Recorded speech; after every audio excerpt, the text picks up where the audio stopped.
Muchas gracias a todos y todas. Vamos a continuar con la presentación de Gabriel Villalba, desde la hermana del Estado Plurinacional de Bolivia, abogado titulado en la Universidad Mayor de San Andrés, mención en Derecho Internacional, especializado en Geopolítica por la Unidad de Posgrados en la Universidad Nacional Autónoma de México, UNAM, posgrado en Comunicación Estratégica y Gestión de la Comunicación por IPCOM. Brinda análisis internacionales para RT, Hispan TV, Telesur y actualmente director de Centros de Estudios Geopolíticos, CENAC, Bolivia, autor de libros ¿Qué es la diplomacia de los pueblos? Comunicación política desde el sur. Vamos a recibir, está ya conectado con nosotros Gabriel Villalba, sin antes reiterar el agradecimiento a quienes se han hecho el día de hoy presentes a este seminario internacional, Desafíos de los Derechos Humanos en América Latina, a cada uno de los asambleístas que nos acompañan el día de hoy, asambleístas que son de las diversas bancadas y que también se han permitido contribuir con su presencia a la posibilidad de poder tener una amplia, democrática y profunda discusión de los hechos suscitados en los últimos años en toda la región y en América Latina. Damos nuevamente la bienvenida a Gabriel Villalba. Ya está con nosotros, Gabriel. Tienes la palabra, hermano. Aski Haipukipan, Gilatanaka, Cuyacanaka, Naya Gabriel Villalba, Bolivia, Marcanquiritua, abogado Tua, Asamblea Legislativa Ucan Irnacta. Muy buenas tardes, hermanos, hermanas del Ecuador. Un gusto poder compartir con todos ustedes. Realmente valoro esta iniciativa y el momento emotivo por el cual se ha invitado y generado este espacio de diálogo sobre los derechos humanos fundamentales y estos habiendo sido vulnerados en hechos tan emblemáticos como los acontecidos en nuestro continente. ¿No? Realmente emotiva aquel reconocimiento que ustedes hacían a las víctimas de la violencia suscitada en octubre allá en su asamblea. Les felicito a cada uno de los asambleístas, diputados, senadores, a la Asamblea Nacional del Ecuador. Es para mí un gusto, un placer. Tuve la dicha de conocer Quito allá por el 2015 y pues nuevamente vincular estas relaciones que ahora nos limitan a lo virtual, pero creo que estamos en una misma conciencia, en un mismo devenir del pensamiento del sur global, del pensamiento de esta gran Abya Yala. Hace algunos días recordamos la invasión española, 1492, 14 de octubre de 12 de octubre de 1492, cuando nos llamaron y nos pusieron América, nos pusieron Latinoamérica, nos denominaron con Hispanoamérica, siendo que este lado del mundo ya existía, era el gran Abya Yala, nuestro continente de todas nuestras naciones y pueblos indígenas originarios preexistentes a la invasión colonial portuguesa, inglesa, española. Ellos creían que habían descubierto algo, pero nosotros no estábamos escondidos. Nosotros ya vivíamos aquí con nuestra tecnología, nuestra biodiversidad, nuestra cultura, nuestros saberes milenarios, nuestras cosmovisiones.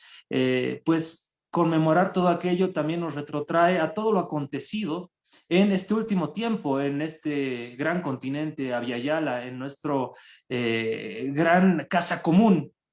¿Qué es lo que ha acontecido en mi país, Bolivia, el Estado Plurinacional de Bolivia?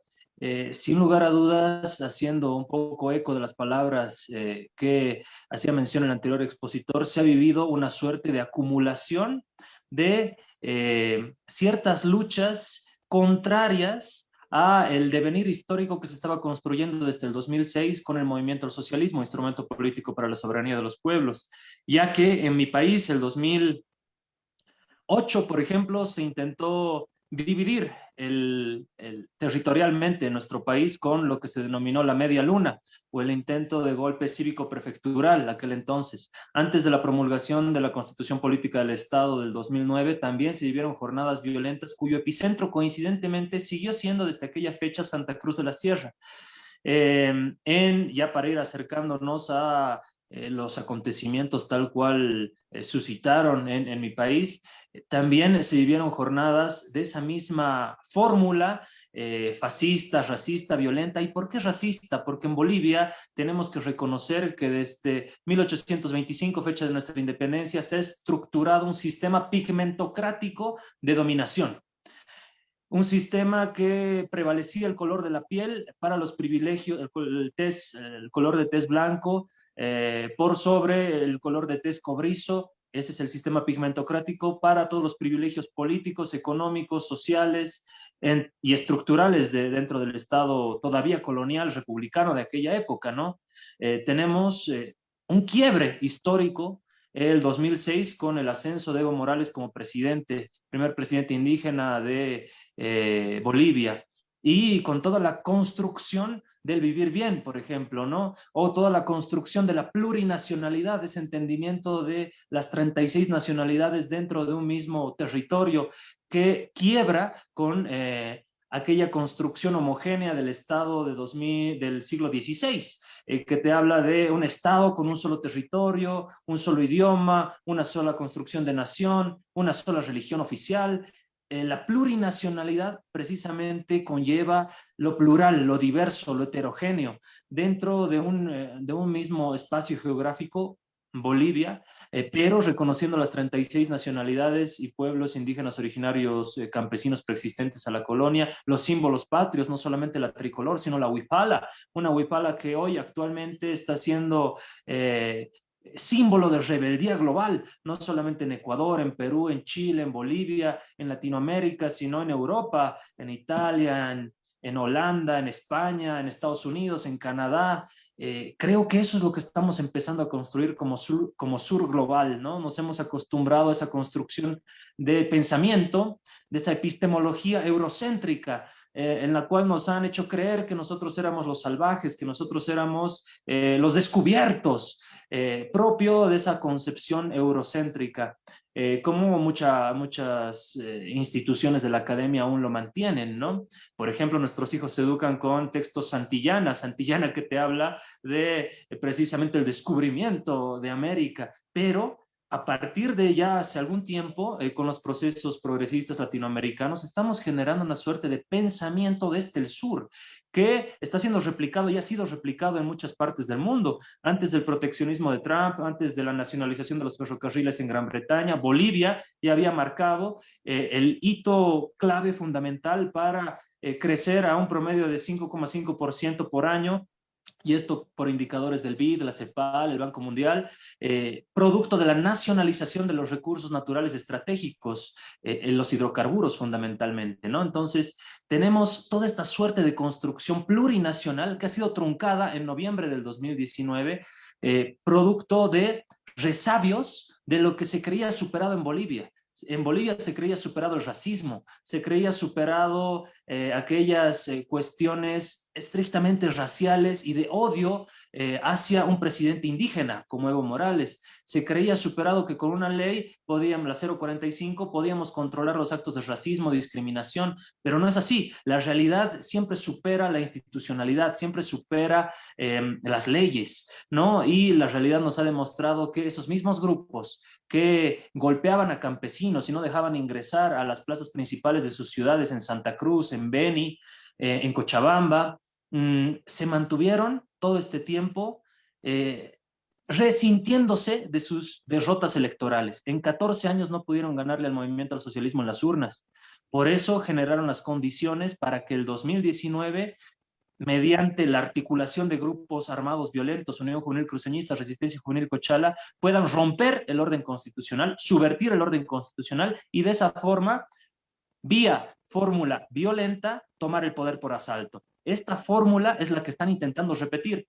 Hay un viejo dicho que canta así: equipo ganador no se cambia, ¿no? La fórmula violenta que les resultó ganadores a estas oligarquías fundamentalmente orientales, de la agroindustria, de las logias de los caballeros del Oriente, los caballeros Toborochi y la ciudad de Santa Cruz, esa fórmula violenta les resultó el 2019. Es por eso que le están intentando volver a replicar ahora en un gobierno legal y legítimamente constituido de Luis Arce Catacora.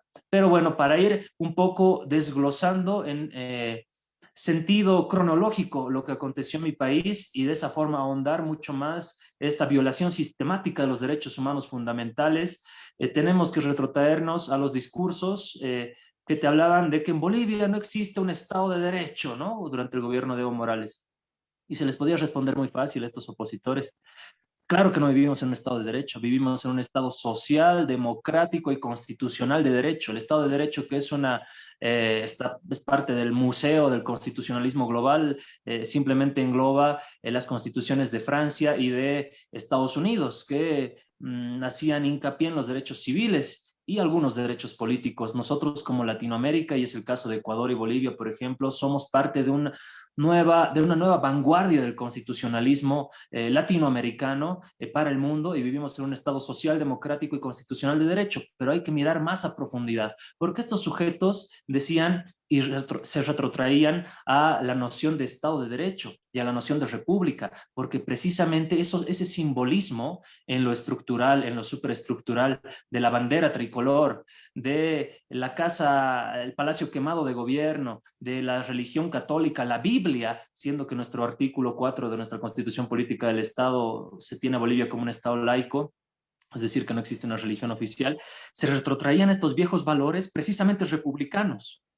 ¿Por qué? Porque era su forma de aferrarse y combatir al nuevo Estado plurinacional. Entonces, en Bolivia hemos vivido una disputa permanente y una tensión continua entre las viejas lógicas del Estado republicano con su sistema pigmentocrático y toda la estructura y superestructura que había construido desde 1825 versus el nuevo Estado plurinacional con una nueva constitución política del Estado, con un nuevo reconocimiento a los símbolos patrios, a las naciones y pueblos indígenas originarios, denominado Estado plurinacional.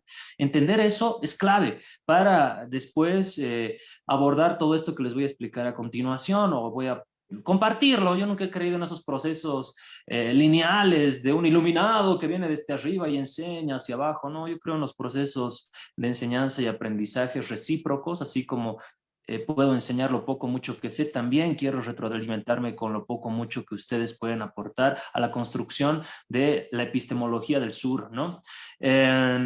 Bueno, cerrando ese paréntesis, tenemos esa disputa clave entre toda la lógica del viejo Estado republicano previo al 2006 versus el Estado plurinacional en una tensión permanente y continua, con la acumulación de todo el resentimiento de las clases que antes detentaban el poder, antes de Evo Morales detentaban el poder, únicamente por su tono de piel, por su tez blanca, ojos verdes, ojos azules o cabellera rubia, ¿no? En detrimento de nuestros hermanos y la gran mayoría indígena de mi país.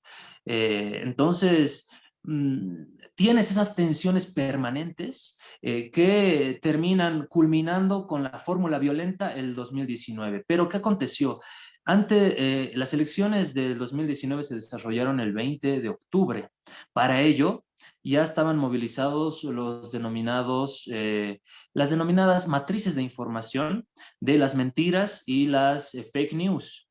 ¿Cuál es la clave fundamental para entender una noticia falsa, una fake news? Es el sentido político. Toda noticia falsa tiene una connotación y un sentido estrictamente político. Lanza un dardo, un ataque político preciso, y ya no importa si al día siguiente o pasado 2 días se rectifica o dice me equivoqué, el daño ya está hecho. Ese es el componente clave y específico de una noticia falsa. Y con esas noticias falsas comenzaron a bombardear previo a el 20 de octubre de 2019, cuando se desarrollaron las elecciones en Bolivia. Comenzaron a decir, va a existir un mega fraude, el movimiento al socialismo ya está generando las condiciones para un fraude, otra vez se quiere eternizar en el poder Evo Morales, el MAS se quiere perpetuar en el poder 40 años más, y comenzaron a generar estas matrices de opinión y bombardeo mediático con los medios hegemónicos de comunicación, en las redes sociales, en las radios, en la televisión, con una suerte sistemática de mentira y de construcción de fake news previas a las elecciones de octubre en Bolivia. Y además trataron de articular todas las revueltas populares de Chile, de Ecuador, de Francia, por ejemplo, que estaban organizados los chalecos amarillos, dándole la vuelta y la connotación de tenemos que pelear contra este gobierno tirano. Sin embargo, no se veían las condiciones cualitativas, no se veía no se hacía la comparación racional, porque ninguna movilización al final termina siendo racional, siempre juega lo emotivo. No se hacían las comparaciones de que, por ejemplo, en Chile tienen el agua privatizada, y que en Bolivia el agua es un derecho humano fundamental constitucionalizado en nuestra constitución política del Estado. No se hacían esas diferencias, ¿no? No se medía, por ejemplo, que en Ecuador se reprimía sin mayor drama a las movilizaciones populares, o lo mismo en Chile, ¿no? En aquella época de octubre. Eso no pasaba en Bolivia, ¿no? Porque la policía como tal tiene una composición social pues también cercana a las naciones y pueblos indígenas de nuestro país, fundamentalmente quechuas y aymaras, ¿no? Las grandes migraciones indígenas. Bueno, entonces no se hacían estas comparaciones de fondo. Por ejemplo, no se comparaba el índice de Gini en Bolivia, el Producto Interno Bruto en Bolivia, ¿no? Tienes una suerte de que en Bolivia, nuestro Estado Plurinacional de Bolivia, todos los indicadores económicos refieren a Bolivia como, durante ese tiempo de los 14 años de Evo Morales, crecimiento económico continuado. Y no solamente crecimiento económico de la mano del PIB, del Producto Interno Bruto, y los indicadores económicos fríos, macroeconómicos de la CEPAL, el BID y el Banco Mundial, sino fundamentalmente los indicadores sociales, el índice de Gini, que mide la brecha de desigualdad entre los más ricos y los más pobres, indicadores que miden los servicios básicos como derechos humanos fundamentales y el acceso a estos servicios básicos como gas, agua, alcantarillado, telecomunicaciones, acceso a la información, como indicadores sociales también en desarrollo de un Estado, ¿no? Entonces, no se realizaba esa comparación, pero alegremente comparaban las movilizaciones contra el gobierno de Evo Morales como si fueran el parangón, o se compararan con las movilizaciones que acontecían en Ecuador, con las movilizaciones que acontecían en Chile, con los chalecos amarillos de Francia. Eran personajes totalmente alienados, y se comprende su alienación porque Evo Morales estuvo en el poder 12 años. Imagínense ustedes a los millennials y a los centennials. Imagínense a un niño de 6 años que entra a su unidad educativa, a su escuela, y tiene un Evo Morales presidente. Después de 12 años en la promoción, está saliendo de la promoción y sigue teniendo un Evo Morales presidente. Entonces, por supuesto que es fácil calar en esa mente de los denominados pititas, de los denominados centennials y millennials, por su rango etario, ¿no? Y decirle fácilmente y meterle en la cabeza, oye, mira, Evo se quiere eternizar en el poder, Evo quiere perpetuarse, ya están 14 años, ¿qué más quieren hacer? Han sido manipulados y han sido hábilmente utilizados estos sectores denominados pititas, fundamentalmente de las zonas más pudientes de las capitales de departamento, de las ciudades. Acá no sé cómo será en Quito, en Guayaquil, pero acá, por ejemplo, en La Paz, Bolivia, tienes la zona sur, que son urbanizaciones residenciales, que tienen todo ahí, no necesitan mezclarse, digamos, con el pueblo proletario, campesino, cotidiano de la zona central, las zonas populares o las villas de mi ciudad.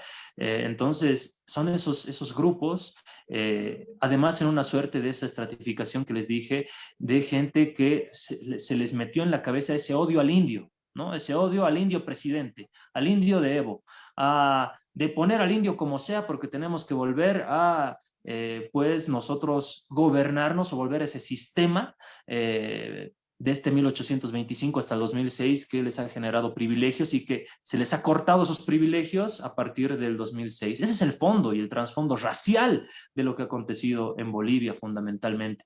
En Bolivia no hemos exterminado nuestras poblaciones indígenas como tampoco lo hizo Ecuador, como tampoco lo hizo Perú, a diferencia de, por ejemplo, Uruguay o Argentina, que terminaron exterminando a los charrúas en las dictaduras militares, ¿no? O en Chile los mapuches, por ejemplo, los terminaron poniendo en campos de concentración y cobrándoles por el agua, como si el agua no fuera un recurso propio de los pueblos y naciones preexistentes a pues, toda la invasión colonial española, portuguesa e inglesa. Entonces, hay un primer momento de generación de mentiras, fake news, que va minando el comportamiento y el sentido social en toda esa clase media alta o clase media conservadora, que posteriormente se movilizó bajo el rótulo de Revolución Pititas, ¿no? Existe también actores de los denominados comités cívicos que si ustedes entran al Google van a poder evidenciar que los escogen a su directorio 200 personas. Entonces, estos comités cívicos representan única y exclusivamente a los grupos empresariales de las ciudades, de las capitales de departamento, y a las diversas logias, en Santa Cruz los Caballeros del Oriente y los Caballeros Toborochi, logias empresariales que estaban acostumbrados a detentar el poder, sobre todo agroindustrial, ¿no? Que se llegan a aglutinar en diferentes ciudades. Por ejemplo, en Potosí llegan a frenar el proyecto de industrialización del litio. Bolivia tiene la reserva más grande de litio del mundo. Ante eso, se intentaba realizar un proceso de industrialización en alianza con algunas empresas alemanas, pero con una suerte de aliado y no de patrón con las empresas transnacionales, ¿no? Eso con una política soberana de industrialización además, y Bolivia va a ser el primer país en industrializar su litio, con pruebas piloto y demás que ya se tenían avanzadas. ¿Qué pasó? Vino un agente de Chile, el señor Unzueta, ¿sí? Y refirió que con el Comité Cívico tenía que articularse y gestar lo que se denominó toda la lucha contra el movimiento al socialismo a partir de los comités cívicos. Entonces, bueno, ya me están diciendo que tengo poco tiempo.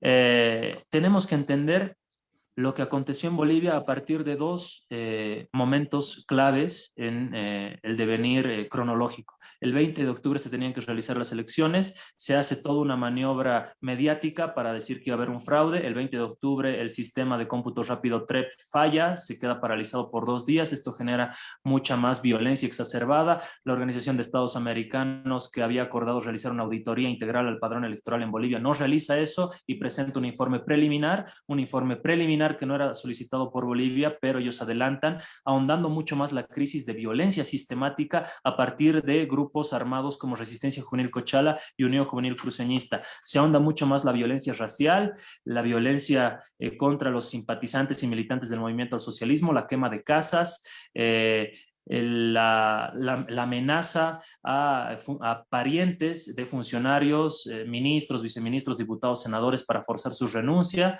Y el 12 de noviembre del 2019, sin el quórum reglamentario correspondiente en la Cámara de Senadores, habiendo renunciado todos los diputados, la mayoría de los diputados y senadores del movimiento al socialismo a sus cargos, no hacia sus curules, no se les permitió entrar a Plaza Principal, a Plaza Murillo, porque pues los policías ya respondían a las órdenes de Luis Fernando Camacho, un Luis Fernando Camacho que, dicho sea de paso, llega a la ciudad de La Paz mediante un cerco policial que le realiza el propio ministro de gobierno de ese entonces para que pueda llegar al centro, al epicentro político de Bolivia y pueda generar toda la convulsión también que venía desarrollándola ya a partir de los 21 días de paro en la ciudad de Santa Cruz de la Sierra. Entonces tenemos actores puntuales y fundamentales. Luis Fernando Camacho, que en ese entonces era presidente del Comité Cívico de Santa Cruz, articulando a la Unión Juvenil Cruceñista, un grupo violento que golpeaba campesinos en la ciudad de Santa Cruz.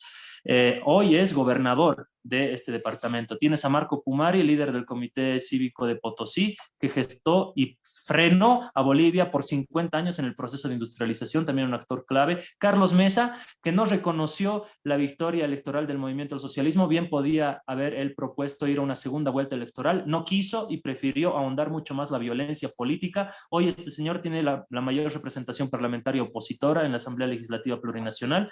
Samuel Doria Medina, empresario, dueño de Burger King, que financió abiertamente a los grupos armados que deponieron finalmente al gobierno legal y legítimamente constituido de Evo Morales. Jorge Tuto Quiroga Ramírez, seguramente muy conocido por allá, que articuló con el secretario general de la Organización de Estados Americanos y movió políticamente las fichas internacionales para generar el panorama de que en Bolivia se estaba viviendo una violación del voto, un megafraude que tuvieron 11 meses para demostrarlo y no presentaron ni una sola prueba de ese fraude.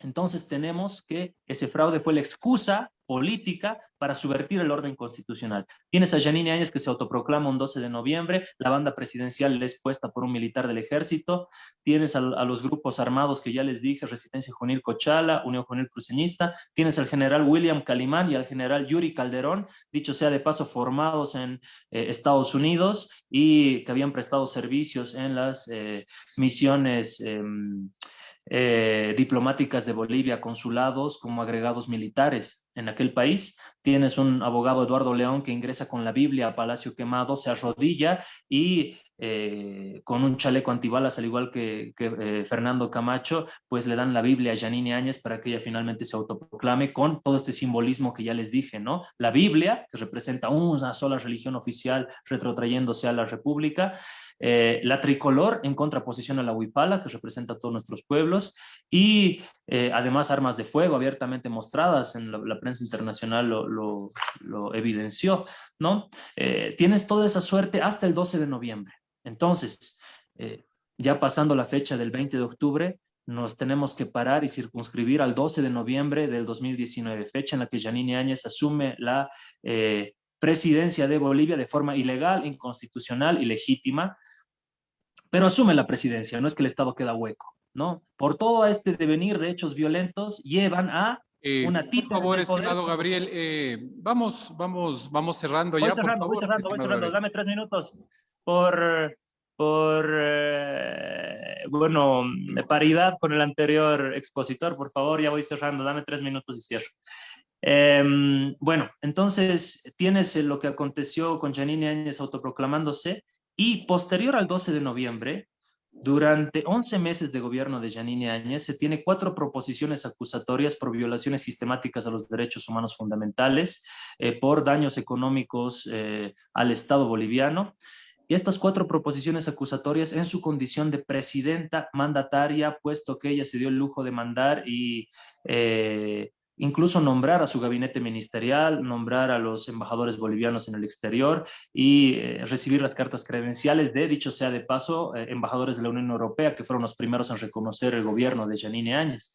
Ante eso, tienes las masacres de Sacaba y de Sencata, y tienes los informes del Grupo Interdisciplinario de Expertos Independientes, que especifica las ejecuciones sumarias, ejecuciones de personas tanto en las movilizaciones de Sacaba como de Sencata. Actualmente se tiene 38 personas muertas durante el régimen de Yanine Áñez de 11 meses. Se cuenta con más de 1.500 personas heridas y más de 1.500 personas que habrían sido detenidas ilegalmente, según los informes de la Defensoría del Pueblo, según el informe del Grupo Interdisciplinario de Expertos Independientes, y según estos 4 informes, que con esto ya cierro, son fundamentalmente, bueno, como les decía, el informe de la Defensoría, el informe de la Comisión Interamericana de Derechos Humanos.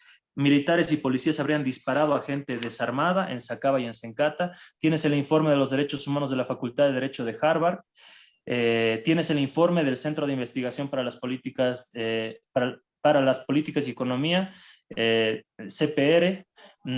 Tienes también el informe de Human Rights Watch, que pues especifican toda la suerte y la hermenéutica de cómo se habría acribillado a la gente en Sacaba y en Sencata. Y cierro ya con déjame leer por favor estos 2 testimonios de compañeras que vivieron estas masacres de Sacaba y Sencata durante los 11 meses de Yanine Áñez, y con esto ya termino. Ros Mamani: salimos rumbo a la posta médica porque estaba embarazada de 5 meses. Los bloqueos empeoraron. Mi esposo salió a ayudar porque se escuchaban muchos gritos de personas. 2 señoras me comunicaron que mi esposo estaba herido y otra persona me dijo que le habían disparado. En la autopsia le sacaron 2 balas. Esto aconteció en Sencata.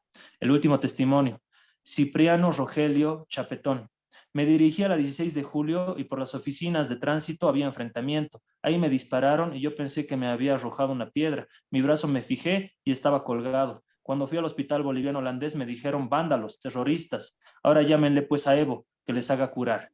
2 testimonios de los muchos que podría leerles de todo lo que aconteció en Bolivia en la vulneración sistemática de derechos humanos. Muchísimas gracias.